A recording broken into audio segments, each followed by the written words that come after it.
सबसे पहले थोड़ा सा मैं आपको समझा दूं कि एक्चुअल में ना बच्चों क्वेश्चन टैग कहा किसे जाता है, ठीक है। तो थोड़ा सा क्वेश्चन टैग को समझाने के लिए कुछ बातें आपको समझनी होंगी। क्वेश्चन टैग, इंग्लिश में क्वेश्चन टैग और क्वेश्चन सेंटेंस से बच्चे काफी कंफ्यूज होते हैं। अगर मैं हिंदी में बोलूं, मैं बोलूं क्या आप एक राजा हो? बेटा ये एक डायरेक्ट सेंटेंस है। Are you a king?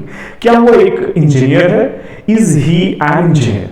लेकिन अगर मैं इसको ऐसे बोलूं कि वह एक राजा है ना, अब दूसरे वाले सेंटेंस में देखो बेटा, दूसरे वाले सेंटेंस में मैंने बोला कि वह एक राजा है ना, मतलब मैं आपको इस सेंटेंस में बता भी रहा हूं, साथ में डाउट यानी कि पूछ भी रहा हूं। तो बच्चों जो नॉ की अंग्रेजी होती है, देखो उसको कैसे लिखा जाता है अगर इंग्लिश लैंग्वेज में मैं अगर एग्जांपल में बताऊं, ही इज अ किंग, वह एक राजा है ना, और ना की अंग्रेजी कैसे बनता है? Isn't he. इस सेक्शन को ही बच्चों हम बोलते हैं क्वेश्चन टैग, इसी का नाम है क्वेश्चन टैग। और आज की क्लास में हमें यही सीखना है कि ये बना कैसे है। और ये वाला जो पार्ट आप देख रहे हो, इस पार्ट को बच्चों हम लोग बोलते हैं tag questions. This section is known as tag question. आज की क्लास में हम लोग यही पढ़ने वाले हैं कि याद रखना बच्चों, जिस सेंटेंस में ना क्वेश्चन टैग जोड़ा जाता है, ये वाला जोड़ा जाता है, उसको हम टैग क्वेश्चन बोलते हैं। और क्वेश्चन टैग ये वाला है। अब कितने बच्चे तो मेरे से बोलते हैं कि सर क्वेश्चन टैग मतलब, बेटा देखो एक शॉर्ट में आपको समझाना चाहूंगा। आप सोशल साइट का जमाना है, आप फोटो टैग करते हो ना, आप किसी के साथ अगर फोटो शेयर करना है तो उसके नाम के साथ टैग करते हो। टैग का मतलब होता है बच्चों चपकाना। सेम यही बात यहाँ पे भी हो रहा है कि हम किसी सेंटेंस में क्वेश्चन को टैग यानी चपका रहे हैं।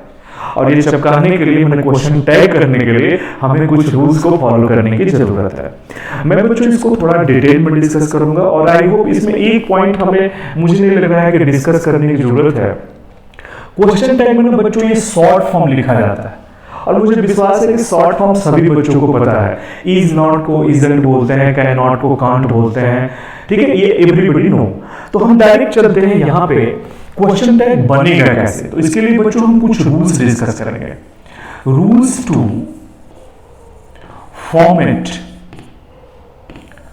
Question tag. क्वेश्चन टैग के बनाने के कुछ नियम होते हैं जिसको आपको फॉलो करना है। बच्चों इसमें 3 बेसिक रूल होते हैं, बाकी एडवांस रूल होते हैं। तो आइए पहले हम 3 बेसिक रूल को डिस्कस करते हैं। सबसे पहला बेसिक रूल ये है बच्चों, थोड़ा सा बॉक्स से समझिएगा। इधर बच्चों हमने लिख दिया टैग क्वेश्चंस और बच्चों यहां पे हमने लिख दिया क्वेश्चन टैग। अब इस सेक्शन को आपको देखना है। अगर आपको एग्जाम में बच्चों ये वाला सेंटेंस दिख रहा है कि यह अगर अफर्मेटिव सेंटेंस में है तो बच्चों क्वेश्चन टैग हमेशा निगेटिव में बनाया जाता है। ये पहला बेसिक रूल है। अगर यह निगेटिव में है तो बच्चों आपको याद रखना है कि जो आपके क्वेश्चन टैग होगा वो होगा अफर्मेटिव सेंटेंस में। ये पॉइंट आप याद रखिएगा। यानी कि अफर्मेटिव का निगेटिव बनता है और निगेटिव का अफर्मेटिव बनता है। अगर मैं आपको इस पर कुछ एग्जांपल देके समझाऊं तो देखिए ऐसे समझिए। एग्जांपल काफी हम इजी रखेंगे। जैसे मैंने कहा सी वॉज अ टीचर, वह एक अध्यापक थे। इसका बच्चों हमें क्वेश्चन टैग बनाना है। तो ये एक अफर्मेटिव सेंटेंस है तो इसका क्वेश्चन टैग आप बनाएंगे निगेटिव में, wasn't सी। ये बच्चों इसका क्वेश्चन टैग होगा। अगर मैं ऐसे लिख देता, मैंने यहां पे लिखा you are not a doctor, आप एक डॉक्टर नहीं हो, यह निगेटिव सेंटेंस में है तो इसका क्वेश्चन टैग होगा बच्चों आर यू। मतलब आप इस 2 एग्जांपल से तो एक चीज समझ गए हो कि जहां अफर्मेटिव है उसका हमने निगेटिव बनाया है और निगेटिव का बेटा हमने अफर्मेटिव बनाया है। ये हमारा पहला और बेसिक रूल था। अब मैं बात करूंगा सेकेंड रूल्स के बारे में। तो अगर मैं सेकेंड बेसिक रूल के बारे में डिस्कस करूंगा तो बच्चों ऐसे समझना है आपको। याद रखिएगा, ऑलवेज यूज पर्सनल प्रोनाउन इन क्वेश्चन टैग। बेटा जब भी क्वेश्चन टैग बनाओगे हमेशा याद रखना है कि आपको पर्सनल प्रोनाउन यूज करना है। अगर एग्जाम में ऐसे क्वेश्चन दे दे जैसे मैंने लिखा है यहाँ पे कि राम वॉज अ किंग, मैंने एक सेंटेंस लिखा राम वॉज अ किंग और इसका हमें क्वेश्चन टैग बनाना है, तो मैक्सिमम बच्चे क्या करेंगे, ऐसे एग्जाम में ऑप्शन देगा वॉजंट राम। बच्चों ध्यान रखना है कभी भी नाम का यूज क्वेश्चन टैग में नहीं किया जाता है। मैंने ऊपर हेडिंग लिखा प्रोनाउन का, आप राम के लिए किसका यूज करेंगे ही। अगर आपने नाम लिखा तो बच्चों ये सेंटेंस गलत होगा। या अगर मैं ऐसे लिख दूं children are making a noise, बच्चे शोर मचा रहे हैं, इसका क्वेश्चन टैग क्या होगा बच्चों, इसका क्वेश्चन टैग होगा आरन। अब चिल्ड्रन के जगह पे आपने दे का प्रयोग करना है। तो सेकेंड इसका बेसिक रूल यही है कि बच्चों आप हमेशा प्रोनाउन का ही यूज करेंगे, नेम का यूज नहीं करेंगे। तीसरा जो इसका बेसिक रूल है वो यहां पे समझो बच्चों। थर्ड बेसिक रूल क्या है, थर्ड बेसिक रूल है कि आपको यूज करना है axillary verb, axillary verb in question tag.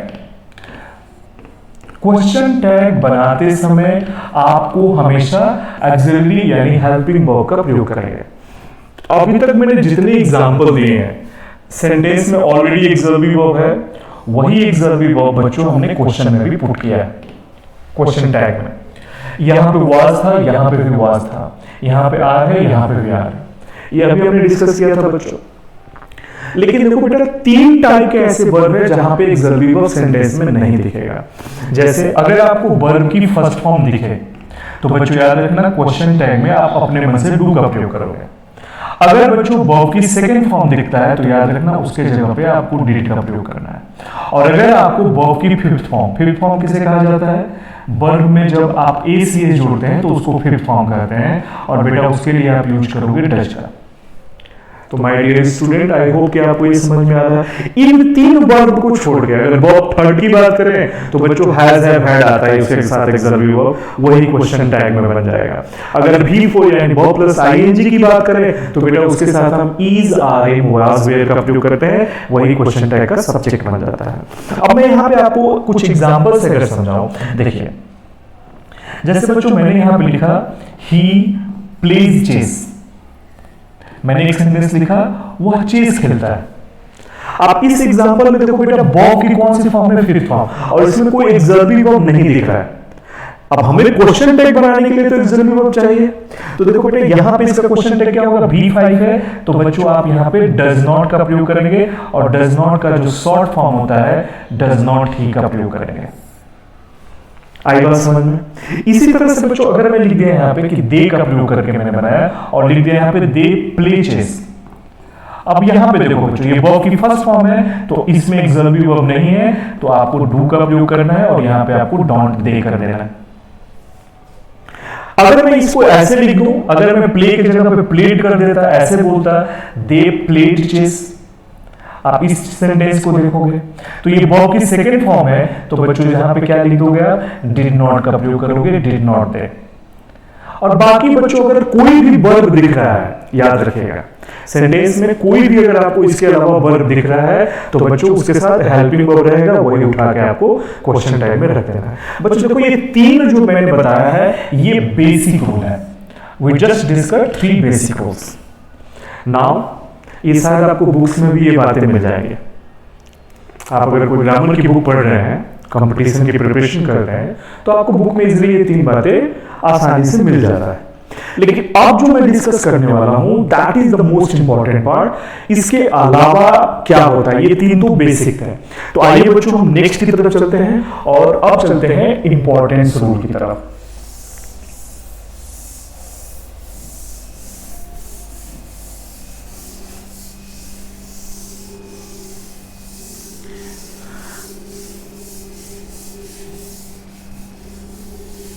बच्चों यहां तक जो भी चीजें हमने डिस्कस किया था ये बेसिक कंसेप्ट है। अब हम जो डिस्कस करने जा रहे हैं इसको इंपॉर्टेंस यहां पे करना है आपको और इसको अच्छे से समझना है। रूल नंबर 4 से, ठीक है। देखो बेटा, हमने क्या पढ़ाया? हमने पढ़ाया कि अफर्मेटिव का नेगेटिव क्वेश्चन टैग होता है और नेगेटिव का अफर्मेटिव होता है। उसके बाद हमने बोला कि हमें प्रोनाउन का यूज करना है क्वेश्चन टैग के सब्जेक्ट के रूप में, नेम का हम यूज नहीं करते हैं। उसके बाद हमने डिस्कस किया कि आपको हेल्पिंग वर्ब का यूज करना है। अगर हेल्पिंग वर्ब नहीं है तो मेन वर्ब में अगर वर्ब की फर्स्ट फॉर्म है तो डू का प्रयोग करना है, वर्ब की सेकंड फॉर्म है तो डिड का प्रयोग करना है, और वर्ब की फिफ्थ फॉर्म यानी वर्ब में एसीएस लगा है तो बच्चों उसके साथ हम लोग डज का प्रयोग करते हैं। अब मैं आपको यहाँ पे क्या डिस्कस करना हूँ, चलिए रूल नंबर 4 इंपॉर्टेंट रूल है, इन तीनों से बिल्कुल अलग सा रूल। अभी देखो बेटा, मैं फिर से इसको बॉक्स बना के आपको समझाता हूँ। मैंने यहाँ पे लिखा बच्चों टैग क्वेश्चंस, इस सेक्शन को देखिए, और फिर मैंने यहां पे लिख दिया आपके क्वेश्चन टैग। मैंने यहां पे टैग क्वेश्चन और क्वेश्चन टैग में डिवाइड करा है इसको। बच्चों अभी तक हमने सब्जेक्ट की चर्चा नहीं की थी, सब्जेक्ट जो था वही पुट कर देते थे, इधर ही था तो उधर भी ही था, इधर सी था तो उधर भी सी था। लेकिन अब मैं बात करूंगा थोड़ा सा इसको ना मैं चेंज करने वाला हूं। अब थोड़ा सा सब्जेक्ट चेंज होता है, ये ध्यान में रखना है आपको।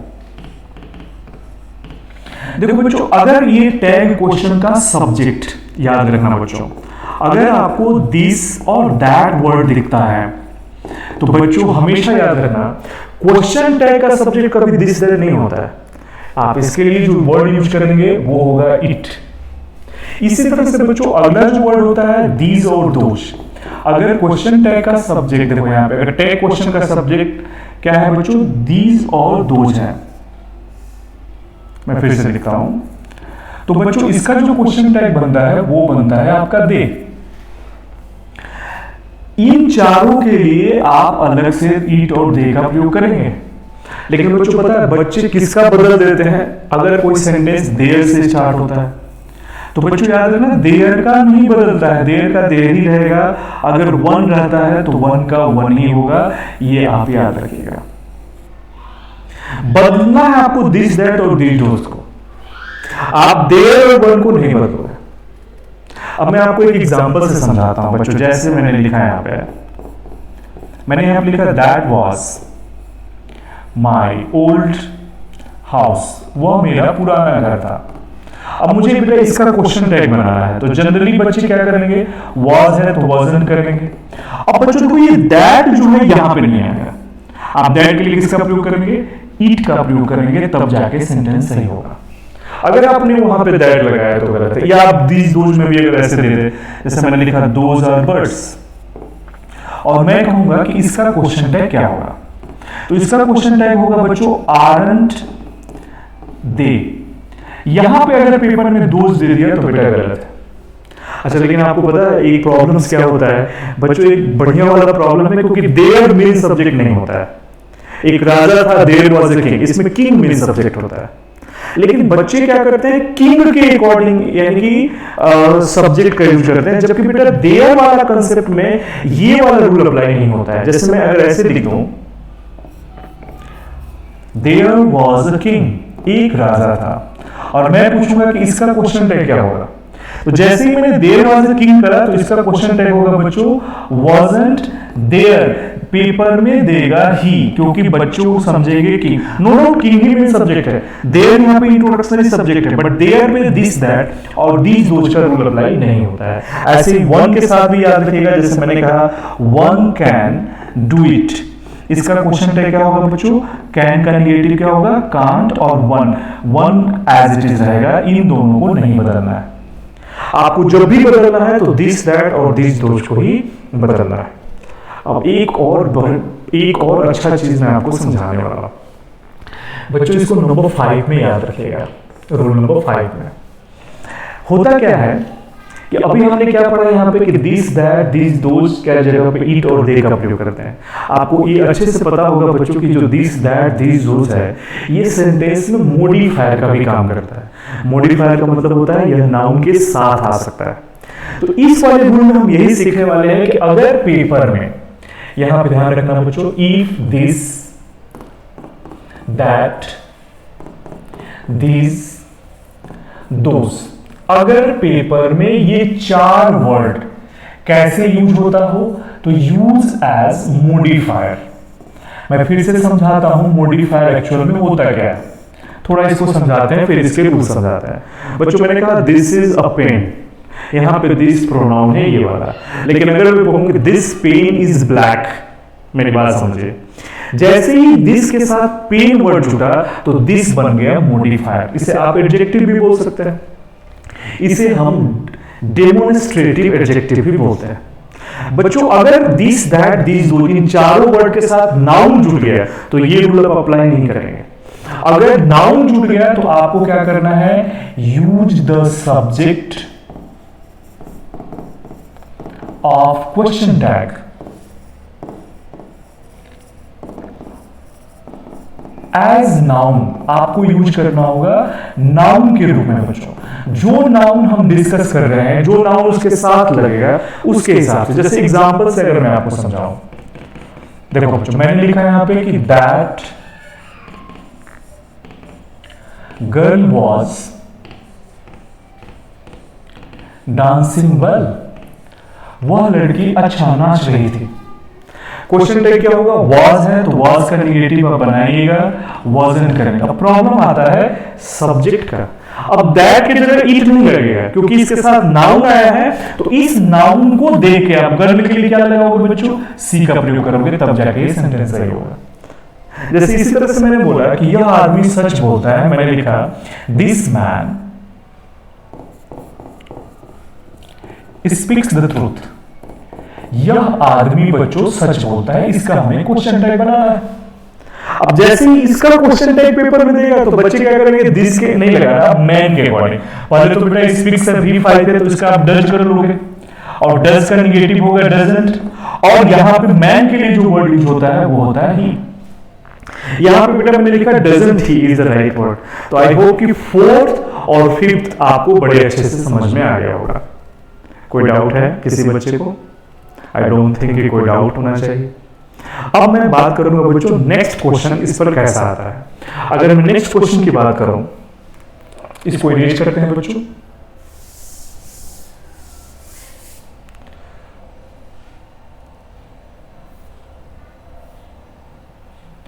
आइए, अगर मैं इसके नेक्स्ट क्वेश्चन की बात करूं, अब आई थिंक ये रूल नंबर 6 होगा बच्चों। हमने फोर्थ सीख लिया, फिफ्थ सीख लिया, अब हम सिक्स सेक्शन की तरफ चलते हैं बच्चों। ये भी हम बात करेंगे सब्जेक्ट से भी, इसको भी हम दो पार्ट में डिवाइड करेंगे। यहां पे बच्चों हमने लिख दिया tag questions, we are discussing here tag questions. Again हम यहां पे डिस्कस कर रहे हैं क्वेश्चन टैग।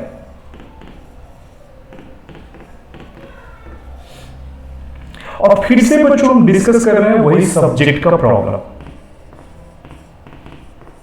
यहां पे भी हमने सब्जेक्ट लिखा और यहां पे भी हमने सब्जेक्ट लिखा।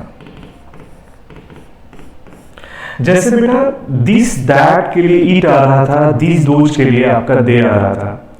Similarly we will see some other pronoun जिनके साथ हम यह रूल अप्लाई करते हैं, जो सेम क्वेश्चन टैग में सब्जेक्ट नहीं बनता है। इसको बेटा मैं दो पार्ट में डिवाइड करूंगा। अगर पेपर में आपको ना ये वाले वर्ड दिखें, जैसे आपको दिख गए समवन, आपको दिख गया बेटा एनीवन, आपको दिख गया एवरीवन, या वो वर्ड जिसके साथ में ना बड़ी आता है, नोबडी, समबडी, एवरीबडी। बच्चों इस तरह के वर्ड अगर आपको क्वेश्चन टैग का सब्जेक्ट दिखे, तो बच्चों एक मजेदार चीज आपको बताता हूं, क्वेश्चन टैग का सब्जेक्ट कभी भी ये वर्ड नहीं बनता है। आपको इनके लिए किसका यूज करना होगा बच्चों? इनके लिए जो सेंटेंस में क्वेश्चन टैग का सब्जेक्ट बनेगा वो बनेगा दे। अब देखो बेटा दो प्रॉब्लम्स आते हैं इसके।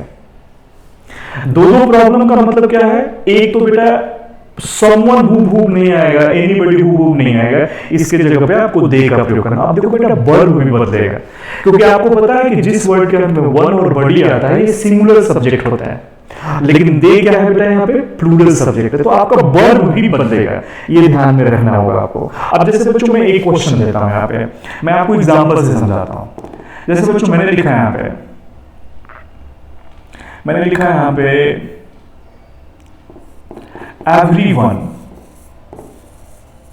was present there। बच्चों मैंने एक सेंटेंस लिख के दे दिया यहां पे और मैं कहूंगा कि इसका क्वेश्चन टैग क्या होगा। इस सेंटेंस का एक्चुअल में क्वेश्चन टैग होगा क्या? मैंने बोला एवरीवन वाज प्रेजेंट देयर, वहां सारे लोग उपस्थित थे। तो मैक्सिमम बच्चे ने क्या करा है, अभी पढ़ा कि एवरीवन है तो एवरीवन के लिए बच्चों यहां पे दे का प्रयोग करेंगे।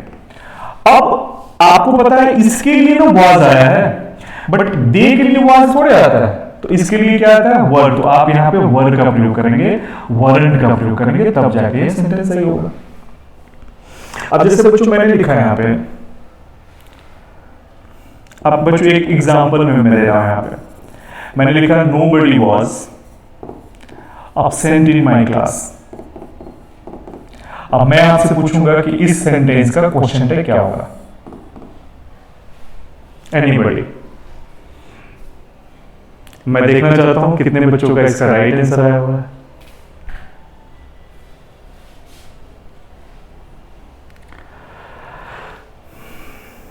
ठीक है, कुछ बच्चों ने तो सही भी भेजा है, लेकिन बच्चों इसका तो पहली बात तो सब्जेक्ट दे होगा। अब कितने बच्चे ना सेम यही आंसर बोल रहे हैं वारंट दे। बच्चों एक चीज देखो, ठीक है वारंट दे, लेकिन नोबडी यहां पे निगेटिव है ना, और निगेटिव का क्या होगा? अफर्मेटिव होगा, वर दे इज द राइट आंसर। तो इसका बच्चों ध्यान में रखना, निगेटिव और अफर्मेटिव का भी बेसिक रूल तो लेके ही चलना है। इसका राइट आंसर हो जाएगा वर दे। ठीक है, अब मैं बात करने वाला हूं इसी जैसा एक और वर्ड है बच्चों, नंबर सेकंड। आपको पता है कि ये सारे इंडेफिनिट प्रोनाउन है, और इंडेफिनिट प्रोनाउन में वन बॉडी ऑफ थिंग आता है। अगर क्वेश्चन टैग का सब्जेक्ट ये वर्ड रहते हैं, जैसे बच्चों मैंने यहां पे लिखा समथिंग, आपको दिख गया यहां पे बच्चों नथिंग, आपको दिख गया एवरीथिंग। अगर इस तरह के वर्ड दिखेंगे तो बच्चों क्वेश्चन टैग का जो सब्जेक्ट बनेगा ईट का प्रयोग करोगे, इसके साथ दे का प्रयोग नहीं होता है। अब बच्चों देखो इसमें वर्ब का प्रॉब्लम नहीं होगा, हाँ, लेकिन अफर्मेटिव निगेटिव का ध्यान रखिएगा। जैसे यहां पे ये निगेटिव सेंटेंस है, नोबडी निगेटिव वर्ड। इसी तरह से इसका अगर क्वेश्चन टैग हमें बनाना है, जैसे मैंने कहा यहां पे एवरीथिंग इज फाइन, सब कुछ अच्छा है, और इसका क्वेश्चन टैग हमें बनाना है एवरीथिंग इज फाइन का क्वेश्चन टैग क्या होगा बच्चों?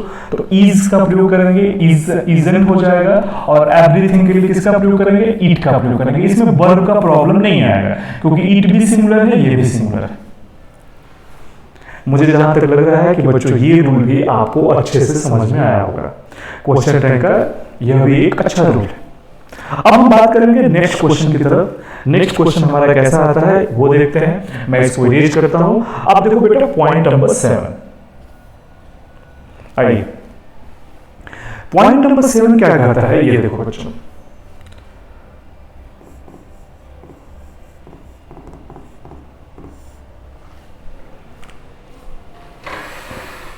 देखो बच्चों, आप सभी बच्चे, अगर मैं आपसे पूछूंगा कि आई के साथ आप हेल्पिंग वर्ब कौन सा यूज करते हो इज आर एम में से, तो सभी बच्चों के मन में जो आंसर आएगा वो होगा एम, आई एम ही होता है। बट क्वेश्चन टैग में यह रूल एक जगह काम नहीं करता है बच्चों। इसको आप मोस्ट इंपॉर्टेंट करके लिख सीखेंगे। यहां पे हमने लिख दिया टैग क्वेश्चंस, यहां पे जो हमने बताया this is called tag questions, और यहां पे बच्चों हमने लिख दिया क्वेश्चन टैग। इसको ध्यान से देखना है आपको। इधर हमने लिख दिया टैग क्वेश्चन, इधर हमने लिख दिया क्वेश्चन टैग। देखो बच्चों, अगर पेपर में कोई भी सेंटेंस अगर आपको स्टार्ट होता हो आई एम से, इसको बच्चों नो डाउट इंपॉर्टेंट कर लेना। अगर किसी भी पेपर में आपको दिख रहा है कि वो सेंटेंस आई एम से स्टार्ट हो रहा है, तो मेरी बात ध्यान से सुनिएगा। आई एम से स्टार्ट होने वाले सेंटेंस का जो क्वेश्चन टैग होता है वो होता है आरंट आई।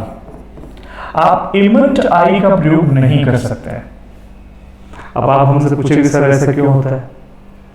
एक्चुअल में बच्चों याद रखना, मैं अगर आई से मैं कहूं कि मैं टीचर हूं ना, तो मतलब मैं खुद से खुद के बारे में क्वेश्चन पूछ रहा हूं। मतलब दैट सिचुएशन में मैं इमेजिन कर रहा हूं, और इमेजिन में बेटा वर्ब हमेशा प्लूरल लगता है, इसीलिए यहां पे आरंट आ जाता है, क्योंकि इज और एम दोनों का प्लूरल आर होता है। लेकिन बच्चों अगर ये निगेटिव में रहता हो, अगर ये ऐसे रहे आई एम नॉट से स्टार्ट होता हो, तो बच्चों इसका क्वेश्चन टैग क्या होगा? आर आई तो बिल्कुल नहीं होगा।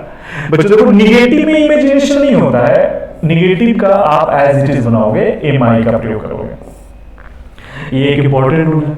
अब जैसे बच्चों मैं एक अगर एग्जांपल से समझाऊं आपको, जैसे ऐसे लिखा हो एग्जांपल में, जैसे बच्चों मैंने लिखा है यहाँ पे कि I am the president of America, मैं अमेरिका का प्रेसिडेंट हूं। अब मैं पूछूंगा इसका क्वेश्चन टैग क्या होगा?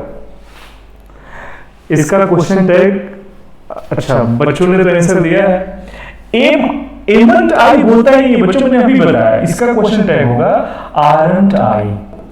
एम के साथ, एम अगर है आई के साथ, तो वहां पे बच्चों आप आरंट आई का प्रयोग करोगे। और इसी तरह से अगर मैं ऐसे लिख देता है यहां पे I am not a doctor, मैं एक डॉक्टर नहीं हूं, और मैं पूछूंगा कि इसका क्वेश्चन टैग क्या होगा, तो इसका जो क्वेश्चन टैग होता है बच्चों वो होगा एम आई, क्योंकि निगेटिव का जो होता है वो पॉजिटिव में एम आई लिख सकते हैं, लेकिन निगेटिव में एमंट आई का प्रयोग आप नहीं कर सकते। आई होप कि ये क्वेश्चन भी आपको अच्छे से समझ में आ गया होगा। ऑल ओके बच्चों? ठीक है, तो अब हम आगे बढ़ते हैं रूल नंबर 8 की तरफ।